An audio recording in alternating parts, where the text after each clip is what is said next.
Welcome to the Cyber Free. Stay secure. and keep Welcome back, and we are continuing with the web exploitation series.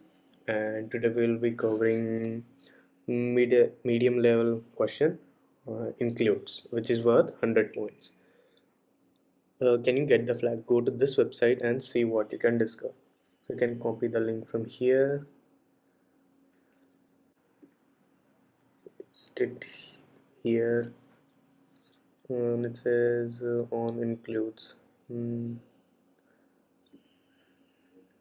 So the first thing we should do is go and check the sources, because it just said that the code is in a separate file.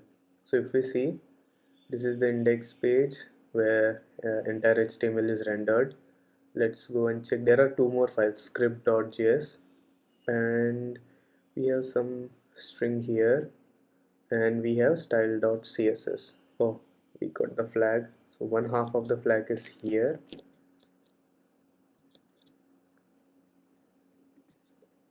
paste, and the second half is here, and submit. We easily got 100 points. If you found this video useful, give it a like. And don't forget, subscribing to this channel would be freaking awesome.